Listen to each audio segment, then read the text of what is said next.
దాని offset price ఎంత, దానికి ఎంత డిపాజిట్ కట్టాలి, ఈ భూముల్ని ఏ పర్పస్లో రియల్ ఎస్టేట్కి సంబంధించా, లేకపోతే ఐటీ కంపెనీకి సంబంధించా, లేకపోతే ఎడ్యుకేషనల్ ఇన్స్టిట్యూషన్స్కా, లేకపోతే హాస్పిటల్కి సంబంధించా అని దాన్ని ఒక లేఅవుట్ డిజైన్ చేసి పబ్లిక్ డొమైన్లో పెట్టి ఆక్షన్ వేయడం జరుగుతుంది. కానీ ఇదేదో వీళ్ళ రాజ్యం, ఇది ప్రజల ఆస్తి కాదు, ఇది ప్రభుత్వ ఆస్తి కాదు, ఇది మా రాజ్యం, ఇవి మా సొంత భూములు, బినామీలకైనా బోగస్ కంపెనీలకైనా సరే మాకు నచ్చినట్టు ఇచ్చుకుంటామనే విధంగా ఈరోజు ఈ ప్రాంతంలో ఉన్న భూములన్నీ కూడా కట్టబెట్టే ప్రయత్నం చేస్తున్నారు.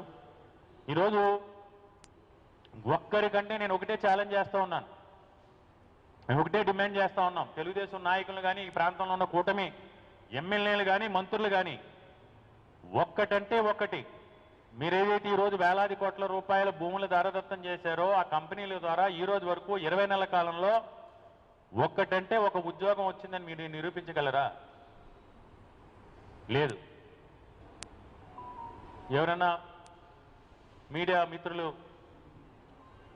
సామాజిక బాధ్యతతో బాధ్యతాయుతంగా సమాజంలో ఫోర్త్ పిల్లర్ లాంటి మీడియా మిత్రులు లోకేష్నో చంద్రబాబు నాయుడు గారినో ఈ భూములు ఇవ్వటం కరెక్టేనంటే నా ఇష్టం అంటాడు.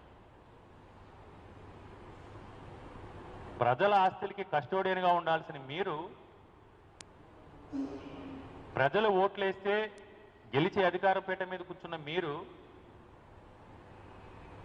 ఇంత బాధ్యతారాహిత్యంగా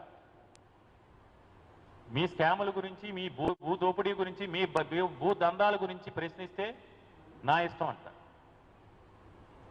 అంటే ఎంత అహంకారంతో ఈరోజు అధికార మదంతో ఉత్తరాంధ్ర ప్రాంతంలో ఉన్న భూముల్ని భూదోపిడీ చేస్తున్నారనే దానికి వాళ్ళు మాట్లాడుతున్న మాటలే నిదర్శనం.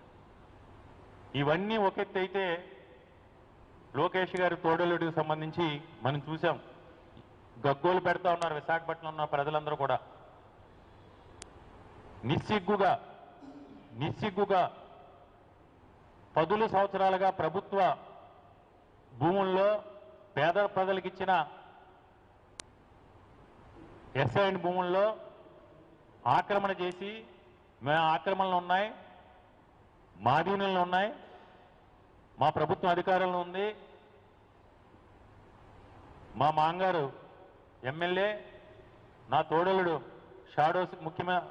షాడో సీఎం, నా తోడలుడి తండ్రి ఈ రాజ్యాధిపతి అనే విధంగా సుమారు 5,000 కోట్ల రూపాయలు విలువ చేసే ప్రభుత్వ భూముల్ని, పేద ప్రజలకు సంబంధించిన ఎస్ఐండ్ భూముల్ని ఈరోజు గీతం సంస్థ కట్టబెట్టే ప్రయత్నం చేస్తూ ఉన్నారు.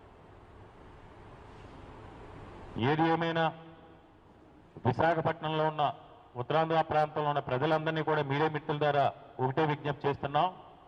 ఈరోజు ఏదైతే చంద్రబాబు నాయుడు గారు చెప్తున్నారో, ఈరోజు ఏదైతే లోకేష్ చెప్తా ఉన్నాడో, ఈ భూములు పరిశ్రమలు కానీ పెట్టుబడులు కానీ 100% కూడా అభూత కల్పన. పెట్టుబడుల పేరుతో కట్టుకథలు చెప్పి ఈ ప్రాంతంలో ఉన్న ప్రజల ఆస్తిని,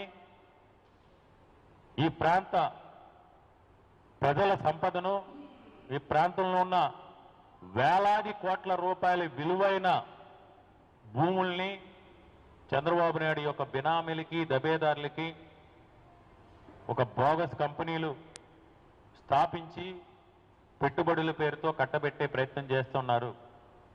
దీన్ని మనందరం కూడా నిలువరించాల్సిన అవసరం ఉంది. గ్లోబల్గా విశాఖపట్నానికి ప్రపంచ దేశాలతో ఒక అద్భుతమైన కనెక్టివిటీ ఉంది. ఇక్కడ పెట్టుబడులకు అన్ని రకాల ఆస్కారాలు కూడా ఉన్నాయి.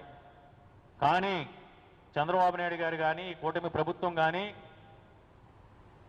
ఇందాక చెప్పినట్టు మళ్ళీ కూడా చెప్తున్నాం, విశాఖపట్నం మీద వివక్ష చూపించి, సవితి ప్రేమ చూపించి, అమరావతి మీద దత్తపుత్రిక ప్రేమ చూపించి, ఎక్కడ ఉత్తరాంధ్ర ప్రాంతం విశాఖపట్నం అభివృద్ధి చెందితే అమరావతి అభివృద్ధి చెందదనే ఉద్దేశంతో ఉద్దేశపూర్వకంగా మాయమాటలు చెప్పి కట్టుకథలని ఇక్కడ సంపదనంతా దోచుకుని ఈ ప్రాంత అభివృద్ధిని అడుగడుగునా కూడా అడ్డుకుంటా ఉన్నారు. ఇప్పటికైనా ఈ ప్రాంతంలో ఉన్న ప్రజలు అందరూ కూడా మేల్కోవాల్సిన అవసరం ఉందని మీడియా మిత్రుల ద్వారా అందరినీ కూడా విజ్ఞప్తి చేస్తూ ఈ తెలుగుదేశం నాయకుల్ని ఈ ప్రాంతంలో ఉన్న కూటమిలో ఉన్న ఎమ్మెల్యేలు మేము ఒకటే డిమాండ్ చేస్తున్నాం. మీకు ప్రజలు ఓట్లు వేసి మిమ్మల్ని చట్టసభలకు పంపించింది చంద్రబాబు నాయుడికి తొత్తులుగా మారి ఈ ప్రాంత ప్రజల ఆస్తిని పప్పు బెల్లాల్లో పంచి పెడుతుంటే నిమ్మకి నీరెత్తినట్టు కళ్ళకు గంతలు కట్టుకుని చూస్తున్న మిమ్మల్ని ప్రజలు క్షమించరు. అదేవిధంగా ఏదైతే ఈ భూ దోపిడీలు ఉన్నాయో, ఈ సంస్థలన్నీ ఏవైతే ఉన్నాయో, కపిల్ సిట్స్ కానీ, సత్వా కానీ,